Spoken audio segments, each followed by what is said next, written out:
Assalamualaikum warahmatullahi wabarakatuh. Perkenalkan, nama Farhan Fatur Rahman, asal Cirebon, mahasiswa jurusan Ilmu Al-Quran Tafsir, Fakultas Usuluddin dan Humaniora. Wassalamualaikum warahmatullahi wabarakatuh. Assalamualaikum warahmatullahi wabarakatuh. Perkenalkan, nama saya Fikri Masih. Saya balasan dari Thailand.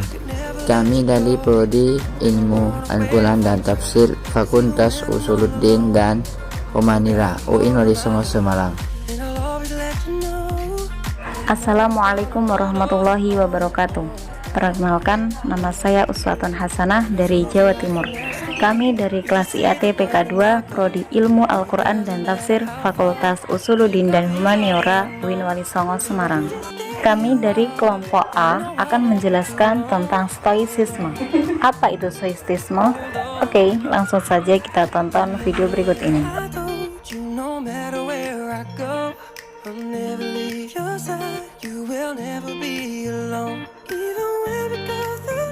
Hai semua, langsung saja kita akan membahas tentang stoicisme. Apa itu stoicisme?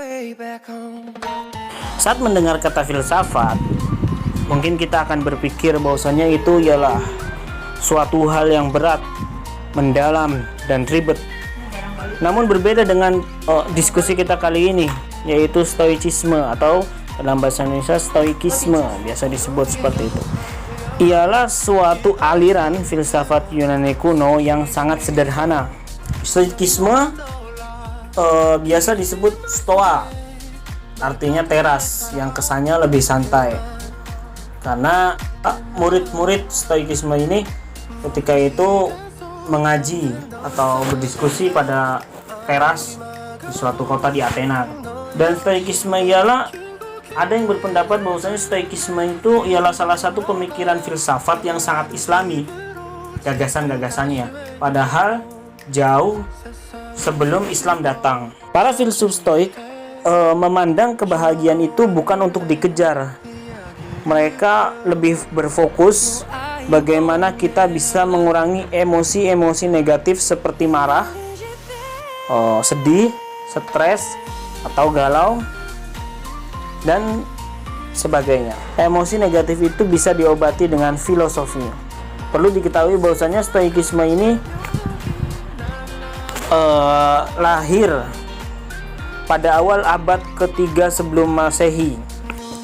Ada pula yang mencatat stoikisme baru resmi pada tahun 108 sebelum Masehi. Berarti sudah tua banget ya. Mengapa tadi saya bilang ialah aliran yang sangat islami? Karena gagasan-gagasan dari stoikisme ini sangatlah berguna sampai sekarang ini.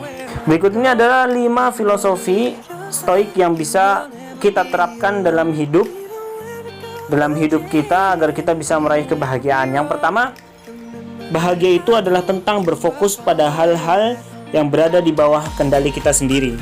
Hidup ini terdiri dari 2 hal, itu yang di bawah kendali kita dan hal-hal yang di luar kendali kita. Sayangnya, hal-hal yang di bawah kendali kita itu sangatlah sedikit, seperti contohnya pikiran, pertimbangan, perkataan, dan cara bersikap.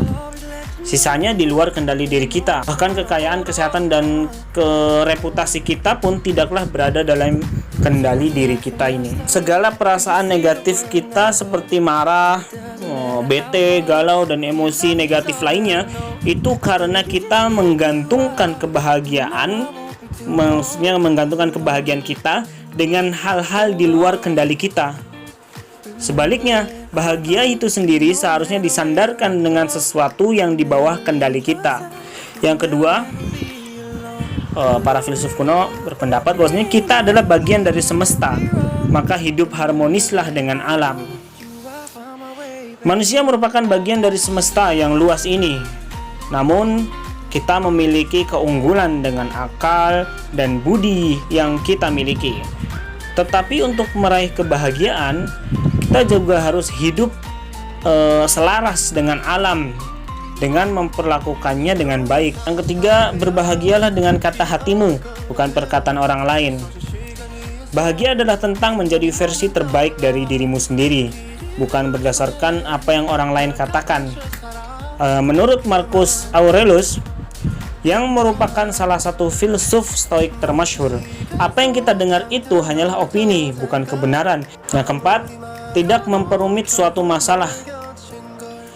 Prinsip lain yang dipegang oleh aliran filsafat stoik adalah mengutamakan menyederhanakan suatu masalah. Mereka berpendapat sepanjang suatu hal itu baik dan bermanfaat, maka lakukanlah. Yang kelima, menjadikan syukur sebagai kunci kebahagiaan. Cara pandang terakhir stoik yang bisa kamu terapkan dalam kehidupan sehari-hari adalah rasa syukur dengan berbagai hal yang menimpamu, entah itu hal baik ataupun buruk, ataupun suka ataupun duka, dan lain sebagainya. Dalam filosofi stoik, semua yang telah terjadi itu sudah ada yang mengaturnya, maka tugas kita adalah menerimanya dengan rasa ikhlas dan tetap bersyukur dengan apa yang telah dimiliki. Hal ini memang tidak mudah, ya jelas, karena ini sangat sulit untuk bersyukur. Tapi saat kita bisa melakukannya, maka bahagia akan datang dalam hidup kita. Nah, itu beberapa gagasan pandangan hidup filsafat stoik yang bisa kita terapkan dalam kehidupan sehari-hari agar lebih bahagia. Ajaran utama stoicisme berfokus pada etika. Salah satu ajarannya adalah pada tindakan kita, yaitu dengan membedakan hal-hal dalam kontrol kita dan hal-hal di luar kontrol kita. Dalam konta, diantaranya adalah pendapat kita, pilihan kita, keinginan kita, dan segala sesuatu yang kita lakukan sendiri. Namun, yang termasuk bukan kontrol dari diri kita, termasuk bentuk tubuh kita, harta kita, status kita, dan segala sesuatu yang tidak kita lakukan sendiri. Sumber ketidakbahagiaan kita adalah mencoba mengontrol hal-hal yang di luar kontrol kita. Dan dengan melakukan sebaliknya, kita akan mendapatkan penguasaan diri, kebijakan, dan kemenangan. Banyak dari tokoh-tokoh stoik yang mengimpilasi ajaran-ajaran stoikisme. Ini ada 3 tokoh terkenal dari stoikisme, yaitu Marcus Aurelius, seorang raja di kerajaan Romawi yang setiap hari menulis untuk dirinya sendiri pesan-pesan tentang perkosaan diri, kasih sayang, dan kerendahan hati. Seneca, seorang tutor yang kemudian menjadi penasihat Kaisar Nero, namun pada akhirnya diminta untuk bunuh diri dengan memotong seluruh nadi di tubuhnya oleh Nero. Kenakan pemberontakan dan Epictetus, seorang Buddha yang kemudian menjadi guru filosofi, yang lewat murid-muridnya kita mengetahui banyak tentang stoikisme, entah dari kalangan Aristoteles sampai Buddha. Mereka mempraktikkan stoikisme ini karena memang sangat berguna dalam hidup. Pun demikian pada saat ini filosofi stoikisme digunakan sebagai bahasa dalih untuk menyembuhkan berbahagia penyakit kecewaan, dan kini filosofi ini dipraktikkan oleh berbahagia kalangan. Stoicisme merupakan sebuah aliran filsafat kuno dari Yunani.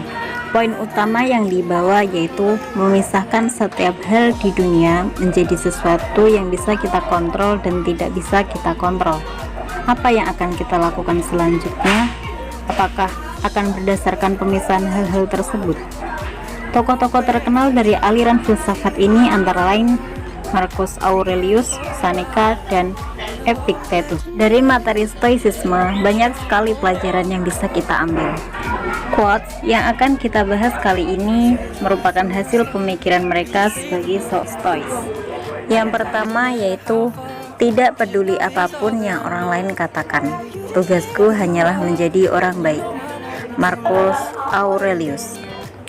Yang dimaksud di sini yaitu masa bodoh, tapi bukan berarti masa bodoh dengan semua hal, melainkan masa bodoh terhadap cibiran atau kata-kata yang hanya akan membuat kita terjatuh, apalagi yang membuat kita menjadi terpuruk. Ya, disinilah yang dimaksud masa bodoh yang benar. Kita lanjut yang kedua, yaitu di antara stimulus dan respon ada sebuah tempat. Di tempat itulah kita memilih bagaimana akan merespon stimulus tersebut. Viktor Frankl. Yang kedua yaitu menempatkan sesuatu pada tempatnya.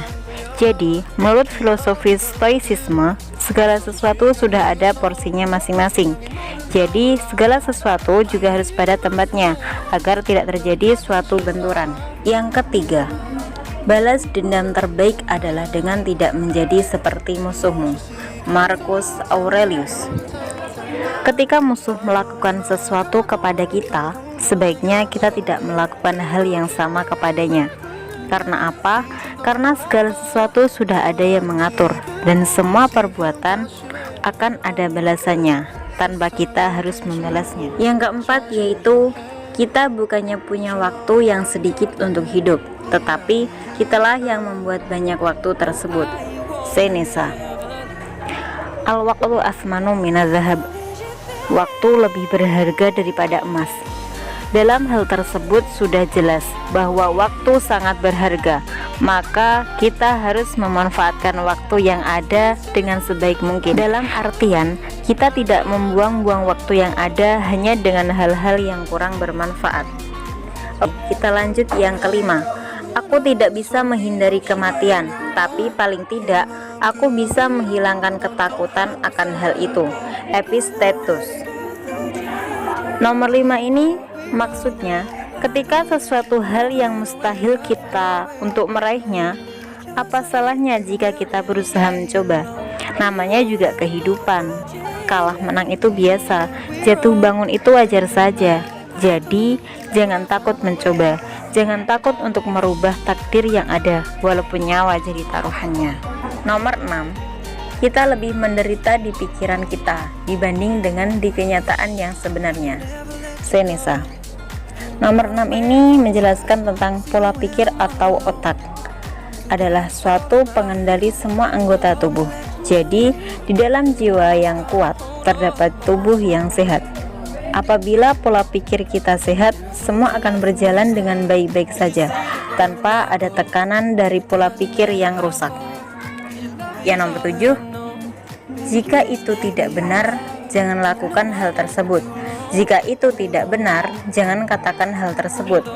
Marcus Aurelius. Nomor 7, jika apa yang kamu rasa benar, kenapa harus takut mempertahankan, apalagi melakukan? Percaya aja dengan apa yang kita dan orang lain anggap benar, karena ketika apa yang kita rasa benar namun tidak dilakukan, semua akan percuma dan tidak ada gunanya. Nomor 8. Ketika kita sudah tidak bisa lagi mengubah sesuatu, saat itu kita ditantang untuk mengubah diri kita. Viktor Frankl. Nomor 8 maksudnya, ketika apa yang ingin kita rubah belum berhasil, maka koreksilah diri kita sendiri sebelum merubah apa yang ada di sekitar kita. Karena apa? Karena diri kita adalah cerminan dari lingkungan kita. Kita lanjut nomor 9. Kamu lebih baik tidak memberikan waktu melebihi apa yang mereka, orang lain, atau hal-hal yang pantas mereka dapatkan. Marcus Aurelius. Karena segala sesuatu sudah ada ukurannya masing-masing. Jadi, apabila dilebih-lebihkan akan bermunculan hal-hal yang tidak baik. Karena pada dasarnya segala sesuatu yang berlebihan itu tidak dianjurkan.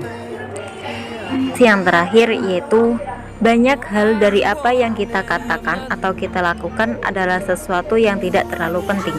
Jika kita bisa menghilangkan kebiasaan tersebut, maka kita akan punya lebih banyak waktu dan mendapat ketenangan. Marcus Aurelius.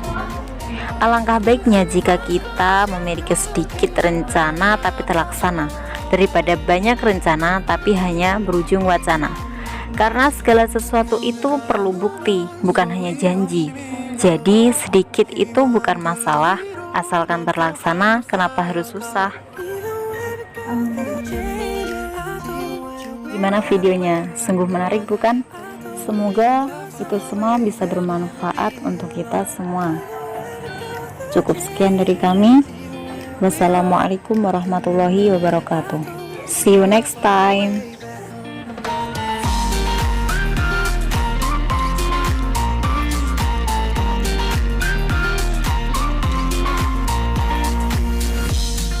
Never let you go. Couldn't run away if I tried. 'Cause even when I'm all alone, you got a hold of my mind, and I'll always let you know.